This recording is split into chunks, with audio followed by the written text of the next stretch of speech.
हो सकता है कि इस किताब के विचार आपको पहली बार में समझ न आए। वह इसलिए क्योंकि यह किताब बहुत ज़्यादा डिफ़िकल्ट है। इस किताब में एक ऐसे शख्स ने अपने शब्दों में लिखा है जो कि एक बहुत बड़ा मैजिशियन था, एक तांत्रिक था। उसने तंत्र विद्या में सिविलाइजेशन ट्रिक को आगे बढ़ाया।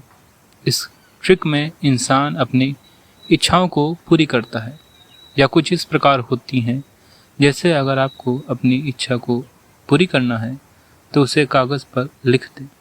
जैसे अगर आप यह चाहते हैं कि I want to be happy, तो उस कागज़ पर लिखें और उसे सेंटेंसेस में रिपीट्स करें और वर्ड्स को मिटा दें, और जो नया वर्ड बनेगा उसे अपने सबकॉन्शियस माइंड तक ले जाने की कोशिश करें। मेडिटेशन में उसको दोहराएं। यह प्रक्रिया पूरी होने के बाद आपको फिर उस कागज़ को फाड़ना होता है। हालांकि यह किताब सिर्फ तंत्र विद्या के बारे में नहीं है, इसमें बहुत सारे फिलोसफिकल और साइकोलॉजिकल विचार मौजूद हैं। जब इस किताब का नाम रखा गया था तो इसका नाम था द साइकोलॉजी ऑफ एक्सेस। इसे बुक ऑफ प्लेजर के नाम से भी जाना जाता है, यानी आपके आनंद का मनोविज्ञान। उस राइटर ने इस किताब में यह बताया है कि आपको अपने अंदर खुश रहने के लिए संप्रदाय, किसी धर्म, किसी नैतिकता की ज़रूरत नहीं होती। आपको अपने अंदर ही फोकस करना होता है। उसने इसमें आपको सुनने और आपके ध्यान को मजबूत बनाने पर विचार दी। तो चलिए इस किताब को चैप्टर बाय चैप्टर समझने की कोशिश करते हैं। Chapter 1, different religions and doctrine as means to power, pleasure and independence, यानी अलग अलग धर्म और सिद्धांत खुशी, आज़ादी और ताकत के साधन हैं। खुद पर विश्वास करने के अलावा और क्या है? हर विश्वास खुद पर करना होता है। इस मायने में कोई सच के बारे में अपनी ही सोच पर विश्वास करेगा। हमें समझने की ज़रूरत है कि किसी भी इंसान ने कभी खुद को नहीं देखा। हम अपनी सोच पर विश्वास करने के फार्मूले से खुद को बांधकर अपनी पहचान बनाते हैं। हमारे काम उन विचारों को दिखाते हैं जिन पर हमने विश्वास किया है। फिर भी उन विचारों को नज़रअंदाज करना, गलत मतलब निकालना या खुद को धोखा देना बहुत आसान होता है। मैं ये कहता हूँ कि काम के दो फल होते हैं, स्वर्ग या फिर नर्क, शुद्धिकरण यानी प्यूरिफिकेशन या फिर उदासीनता यानी नॉन न्यूट्रलाइजेशन। स्वर्ग की इच्छा होती है और नर्क वह इच्छा है जो कभी पूरी नहीं होती। परगेटरी देर से पूरे होने वाली चीज होती है। उस देर से पूरे होने में बहुत ही बेपरवाही, निराशा होती है। इस तरह के काम के दोनों नतीजे एक जैसे होते हैं, एक जैसे बेकार होते हैं। समझदार खुशी चाहने वाला यह समझदार कि वे इच्छा के अलग अलग लेवल हैं और कभी भी वह उसको पसंद नहीं किए जा सकते। अच्छाई और बुराई स्वर्ग और नर्क दोनों को छोड़ देता है और एक किया बन जाता है। मैं आपको बताऊंगा कि क्या होता है अपनी इच्छा के सार्क पर सवार होकर धौर्य सिद्धांत के सागर को पार कर जाना और खुद से प्यार करने लगना, सेल्फ रियलाइज्ड हो जाना। मैं बताता हूँ कि धर्म कमजोरी का एक दिखावा है, डर की कल्पनाएं हैं, अंधविश्वास की लेयर्स हैं, यानी परतें हैं, जो किसी भी अपनी इच्छा में उसकी असुरक्षा को छिपाते हैं। किसी भी दिए गए सिद्धांत का आधार यह है कि कुछ उल्टी बात सच है। धर्म यह है कि कुछ उल्टी बात सच जरूर है कि भगवान स्वर्ग में रहते हैं, लेकिन वह धरती पर आते भी हैं, या कि परंपरा सत्ता जो सुप्रीम पावर है वह अनगिनत गैर परम सत्ता वाली चीजें बनाती है, वगैरह वगैरह। हमने यह सब बातें सुनी हैं।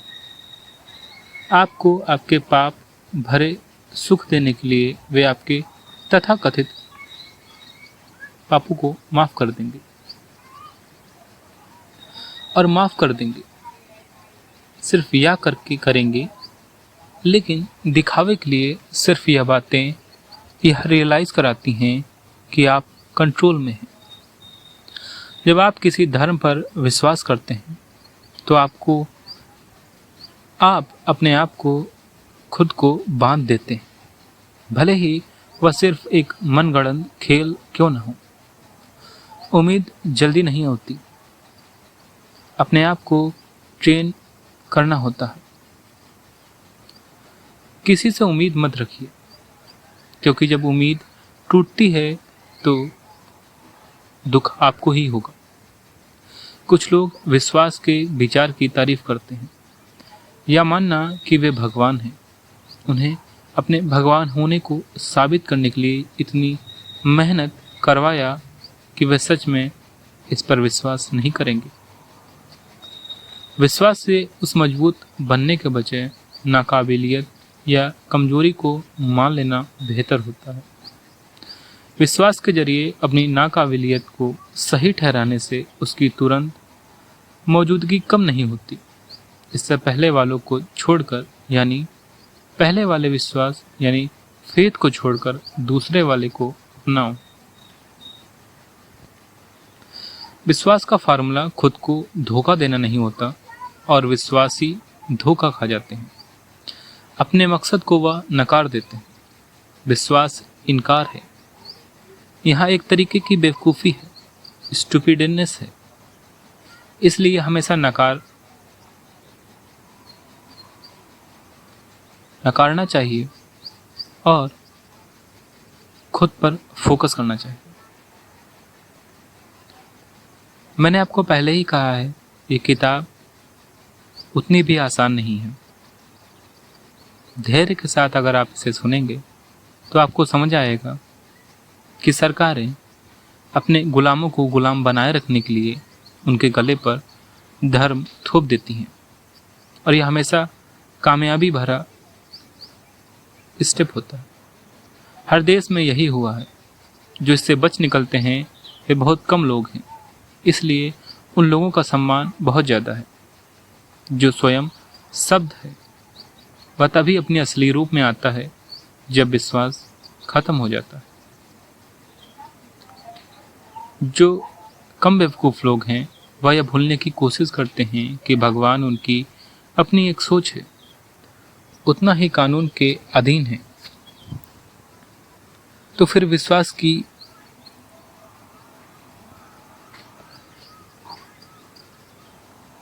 चाहत क्या इतनी अच्छी है? हाँ, मैंने खुद अभी तक कोई ऐसा आदमी नहीं देखा जो पहले से भगवान ना हो। फिर दूसरे लोग जिन्हें बहुत कम जानकारी है वे आपको ठीक ठीक नहीं बता सकते कि विश्वास क्या है या उन बातों पर कैसे विश्वास करें जो कुदरती नियमों और मौजूदा रिवाजों के खिलाफ जाती हैं।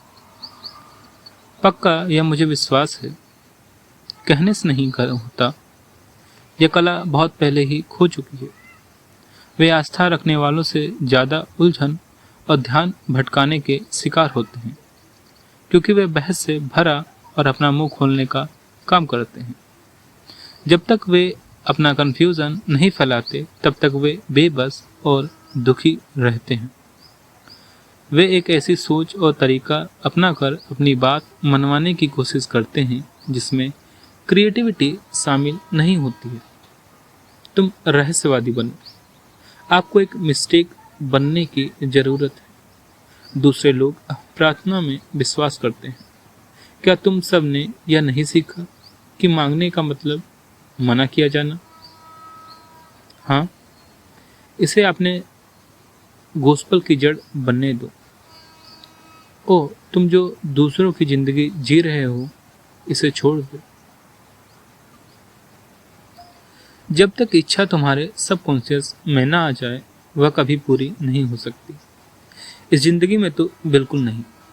नींद भी प्रार्थना से बेहतर होती है, यह समझने की आपको जरूरत है। नींद की शांति में छिपी हुई इच्छा होती है और यह ना मांगने का एक रूप होता है। इस तरीके से औरत को आदमी से बहुत कुछ मिल जाता है।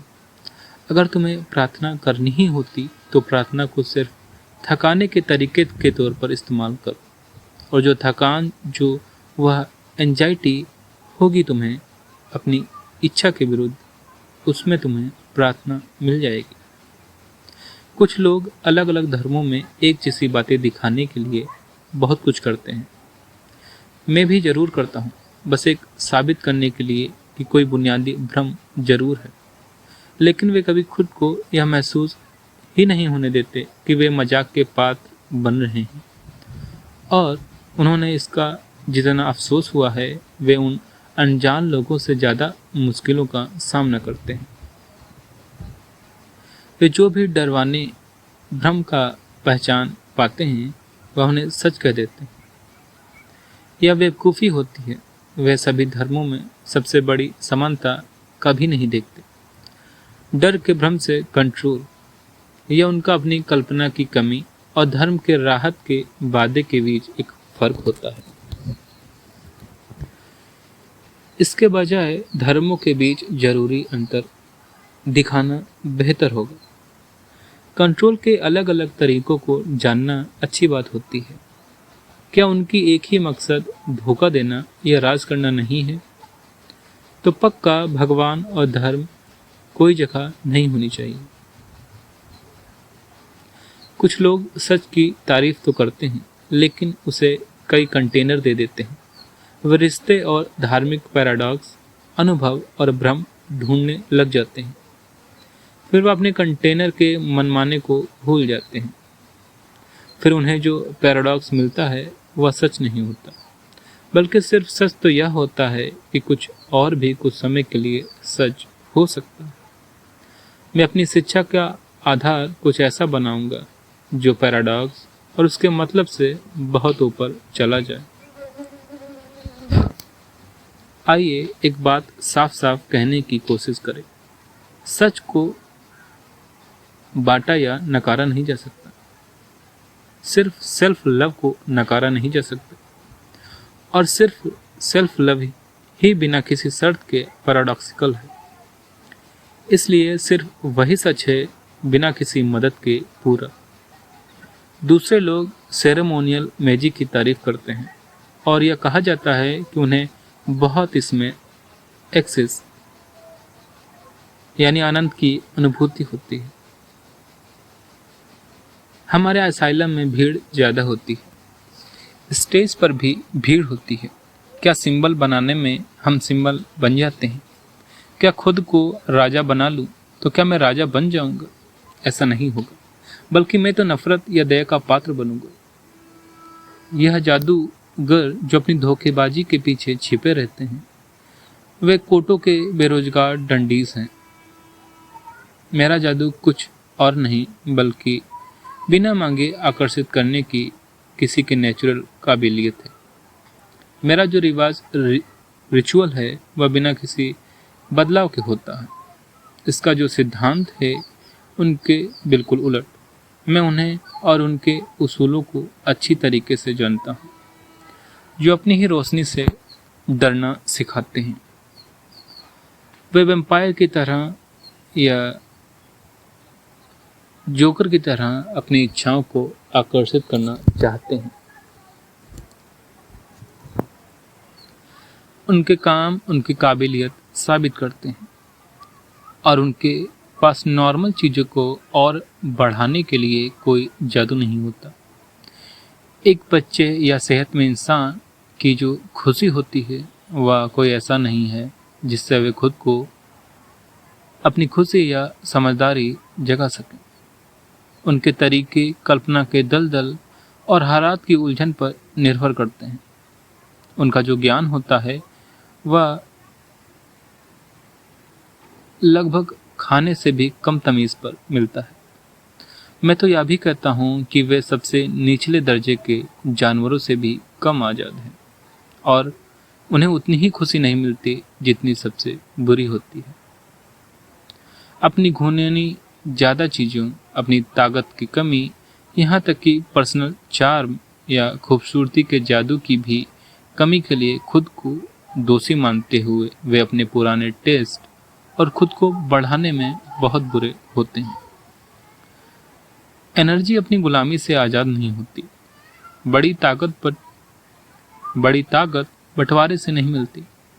क्या ऐसा इसलिए नहीं जो हमारी एनर्जी है वह पहले से बंधी और बटी हुई है।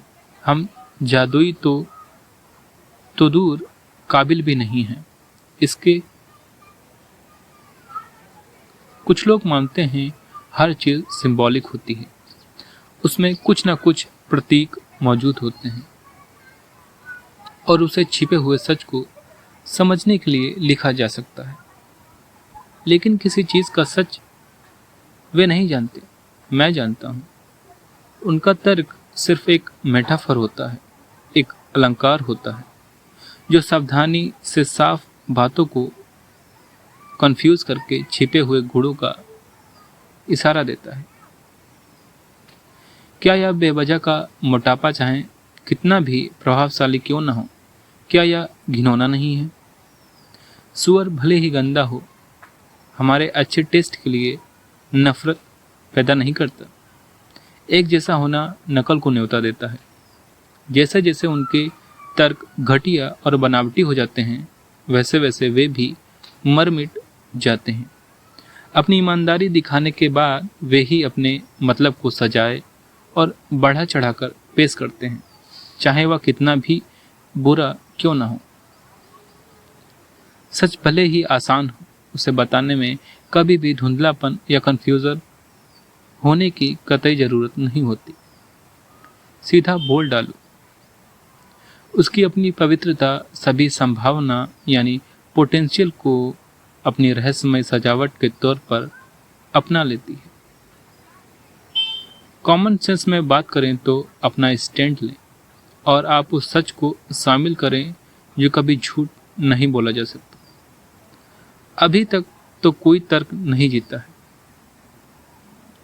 सही अनुपात में किसी बदलाव की जरूरत नहीं होती और जो बेकार हैं वह खत्म हो ही जाता है। वे सभी मॉडर्न सिंबॉलिक को नकार देते हैं, बहुत जल्द ही बेतुकेपन की हद तक पहुंच जाते हैं। वे बदलाव और तरक्की को नज़रअंदाज करते हैं और सिंबॉलिज्म का कभी कभी मनमाने नेचर को भी वैसा ही करते हैं।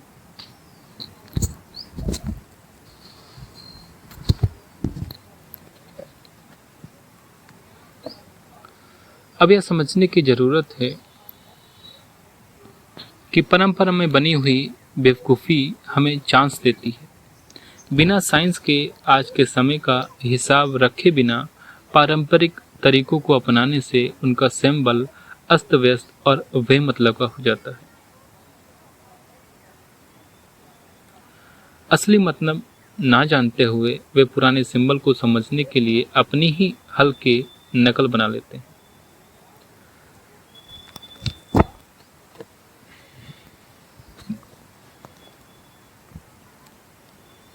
असली मतलब ना जानते हुए वे पुराने मतलबों को समझने के लिए अपनी हल्की नकलें बना लेते हैं। बच्चे ज़्यादा समझदार होते हैं। लालच की बीमारी के लिए इकट्ठा की गई पुरानी चीज़ों का यह अपमान, क्या यह दुख की बात नहीं है? दिखावटी बातें भूल जाओ और आज मैं बिना किसी भेदभाव के अपने कामों को देखकर अच्छी परंपरा को सीख डालो।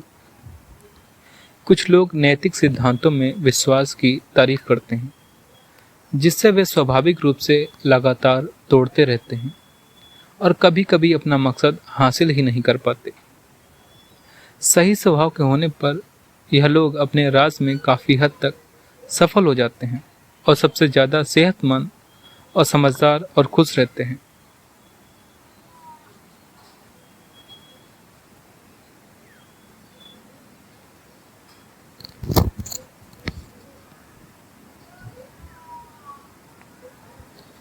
इसे मेरे सिद्धांत का उल्टा कहा जा सकता है।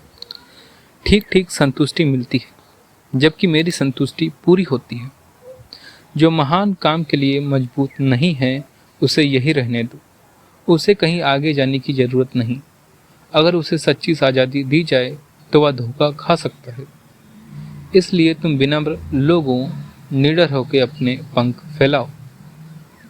अब दूसरे लोग यह कहते हैं सिर्फ ज्ञान ही हमेशा रहने वाला होता है, कि सीखना हमेशा रहने वाला एक भ्रम है। जो हम पहले से जानते हैं उसे सीखने के लिए प्रैक्टिस हम करें।